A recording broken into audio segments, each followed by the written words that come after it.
Hello guys, so today we will be studying a topic De Moivre's theorem। तो इस topic को हम अच्छे से समझेंगे। तो देखिए गाइस, सबसे पहले इस टॉपिक को मैं स्टार्ट करूं उससे पहले आप लोगों को मैं कुछ बात समझा देती हूँ और बता देती हूँ। डी मोइव्रे's थ्योरम समझने के लिए आप लोगों को कॉम्प्लेक्स नंबर याद होना चाहिए। कॉम्प्लेक्स नंबर के बारे में पूरी जानकारी होनी चाहिए, जो मैं पहले दे चुकी हूँ, but again I will give you. Okay, see complex number first of all क्या होता है, z is equals to x plus iota y. पूरा कंसेप्ट समझेंगे, जहाँ पे x हमारा होता है r cos थीटा और y हमारा होता है r sin theta. I hope यहाँ तक कोई प्रॉब्लम नहीं है। इतना हम पहले पढ़ के आए थे 11th में, राइट। सो अब देखिए, जो z हो गया वो हो गया हमारा r cos theta plus iota sine theta. This is our polar form of a complex number, right. Okay, next देखिए, ये जो r होता है ये हमारा क्या होता है, ये r हमारा होता है modulus of the complex number z। हम इसे ऐसे डिनोट करते हैं। ये r वो हमारा, जहां पे हम लिख सकते हैं x square plus y square like this. और जो हमारा थीटा होता है वो होता है हमारा आर्ग्यूमेंट ऑफ z। ये बात सबको पता है, argument of complex number, right. अब आर्ग्यूमेंट ऑफ कॉम्प्लेक्स नंबर हम अगर ग्राफिकली आपको बताऊं तो क्या होता है, ये ओरिजिन हो गया, ये हमारा कॉम्प्लेक्स नंबर z हो गया, r हो गया मॉड ऑफ z। ये हमारा थीटा पॉजिटिव x एक्सिस के साथ, ये हमारा थीटा हो गया argument of z, right guys. So अब हमारा जो आर्ग्यूमेंट ऑफ z हो गया वो हो गया हमारा tan inverse mod of y by x। हम इस तरह से लिख सकते हैं, जहां पे ये x और y दोनों जो है हमारे ग्रेटर देन इक्वल टू 0 होंगे, राइट। अगर ये pi minus tan inverse y by z इन्हें तब लिखेंगे जब हमारा x लेस देन 0 होगा और y हमारा ग्रेटर देन 0 होगा। और pi plus tan inverse mod of y by x, in that case जब x और y दोनों ही लेस देन इक्वल टू 0 होंगे। दिख रहा है? हाँ, छुप गई थी लेक्चर। अच्छा, और 2 pi minus tan inverse mod of y by x लिख सकते हैं जब x हुआ हमारा ग्रेटर देन 0 और y हमारा लेस देन 0। क्लियर है यहाँ तक? गुड। अब इतनी बात क्लियर है तो आगे कुछ और बताऊं मैं, ठीक है। तो अब हम आते हैं अपनी थ्योरम पे, बेसिकली कि थ्योरम डी मोइव्रे's थ्योरम पे, और आखिर ये थ्योरम क्या कहती है और क्या कहना चाहती है। So talking to de Moivre's theorem, so what is the statement of de Moivre's theorem, right. De Moivre's theorem हमारी आखिर क्या स्टेटमेंट देती है, let's see de Moivre's theorem की क्या स्टेटमेंट है। देखिएगा जरा, दिख रही है? हाँ जी। सो देखिए, डी मोइव्रे's थ्योरम स्टेट करेगी कि जो हमारा cos theta plus iota sine theta है, ये हमारा कॉम्प्लेक्स नंबर इसी फॉर्म में है, उसकी पावर n जो है उसको हम लिख सकते हैं cos of n theta plus iota sine n theta, right. This is for your integral index, this is your integral index. Now यहाँ पे जो ये n है हमारा वो क्या है, कोई भी एक एनी इंटीजर है, ऑल राइट। n हमारा क्या है, कोई भी एक इंटीजर है। Any problem? ओके। तब ये स्टेटमेंट, ये डी मोइव्रे's थ्योरम की है। अब इस स्टेटमेंट को हमें क्या करना है, प्रूफ करना है, राइट। अब प्रूफ करना है, आइए मैं इसका प्रूफ आपको बता देती हूँ थोड़ा। देखिए, प्रूफ में आपके दो केस बन सकते हैं। क्या केस बन सकता है कि n greater than equal to 0 हो, ये आपका केस 1 होगा। एंड व्हाट एल्स, केस 2 क्या होगा, जब n जो है वो लेस देन 0 होगा ऑफ कोर्स। तो पहले हम ग्रेटर देन वाले का समझ लेते हैं और देख लेते हैं कि क्या प्रूफ है, कैसे करना है प्रूफ, राइट। चलो वेट, ओके। तो हमने ये 11th क्लास में पीएमआई चैप्टर पढ़ा था, एक पीएमआई नाम से चैप्टर था, पढ़ा था ना, बस उसी से प्रूफ करना है।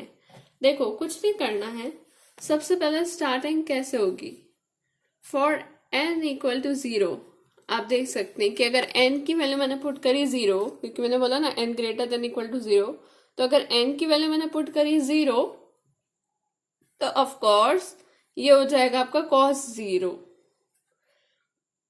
राइट। ये हो जाएगा आपका, ये देखो इसकी पावर 0, एंड कुछ भी हो, मतलब किसी भी चीज की पावर 0 है, something raise to the power 0 है, तो 1 ही आएगा ना। अब cos 0 1 है एंड sin 0 is 0, सो 1 आएगा ना, something raise to the power 0 is 1 only.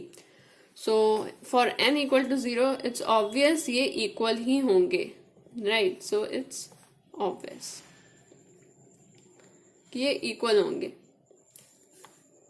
अब जब हमारा n ग्रेटर देन 0 होगा, तब n ग्रेटर देन 0 के लिए हम यूज करेंगे, we will be using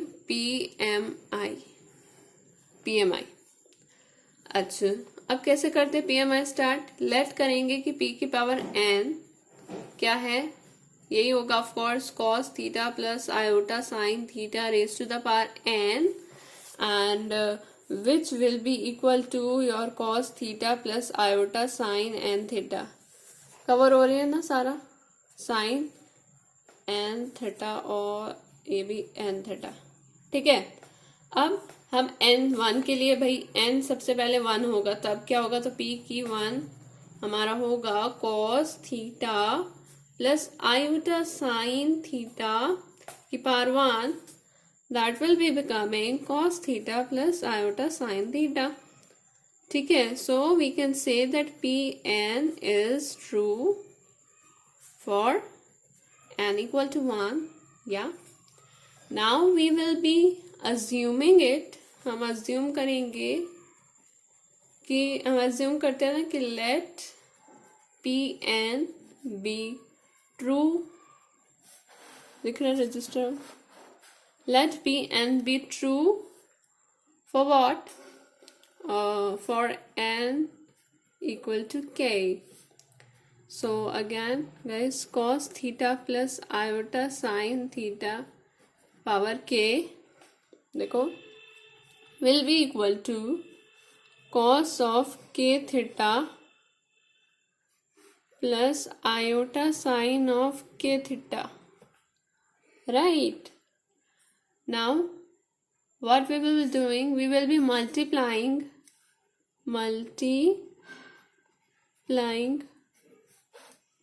both side by cos theta plus iota sine theta, ठीक है। तो हम मल्टीप्लाई करेंगे, दोनों साइड को मल्टीप्लाई करेंगे,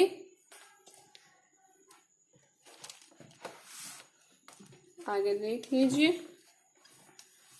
होगा कुछ नहीं, होगा ये कि cos theta plus iota sine theta k plus 1 equal to cos of k theta plus iota sine k theta, and into हो जाएगा cos theta plus iota sine theta, right guys. जब आप इसे सॉल्व करेंगे ना, तो ये आपको कुछ इस तरीके से आप ओपन कर सकते हैं इसे, cos of k theta into cos theta, right, then plus iota of cos theta cos k theta into sine theta plus then हमारा आएगा आयोटा साइन के theta into cos theta and minus का sine of के theta into sine theta.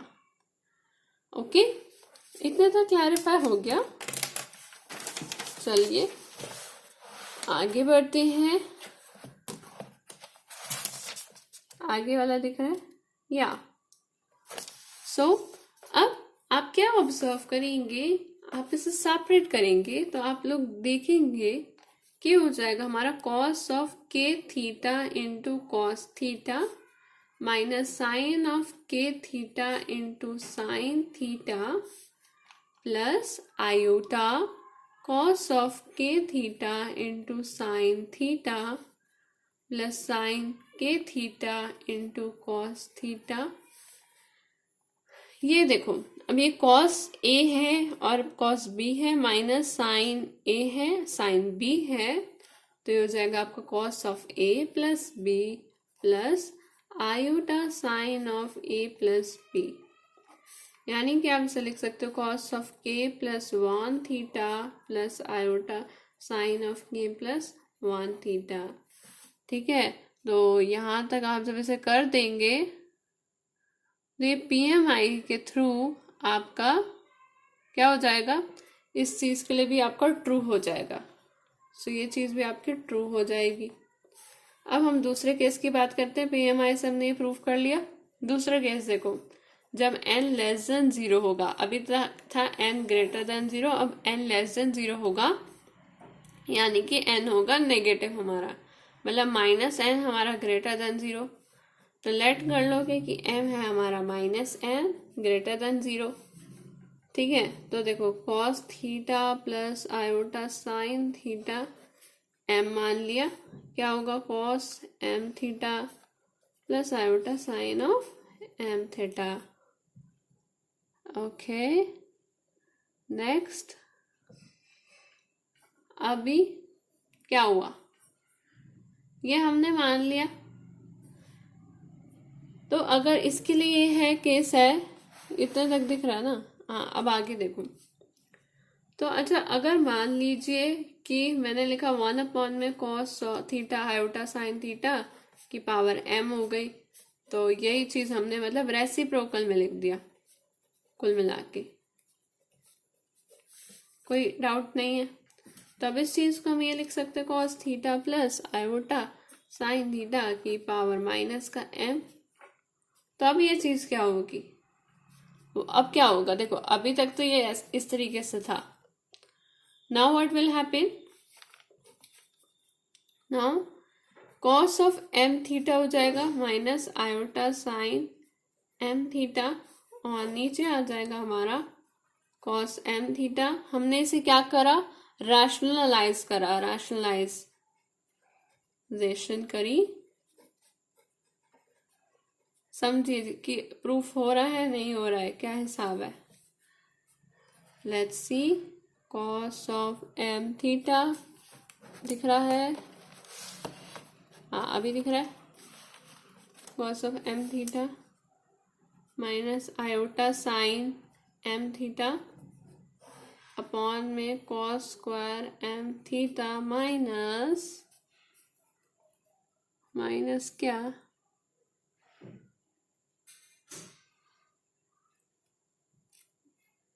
Minus ये हमारा, अगर हम iota sine square theta लिखते हैं तो हम इसको, ये प्लस आ जाएगा, आपको पता है क्योंकि आयोटा स्क्वायर की वैल्यू नेगेटिव होती है, साइन स्क्वायर m थीटा, तो ये नीचे वाली वैल्यू हो गई 1, राइट। तो ऊपर आ जाएगा आपका cos theta plus sine theta m, और यहाँ पे आ जाएगा आपका m थीटा, राइट, नेगेटिव। और ये देखो, तो फाइनली ये हमारा मतलब क्या आ जाएगा, फाइनली हमारा आ जाएगा ये cos of minus m theta plus iota sine of minus m theta, मतलब जो पावर में है उस तरीके से हिसाब चल रहा है। I hope you must have got this, समझ में आ गया होगा। So thank you very much. So इस वीडियो में इतना ही, थैंक यू सो मच।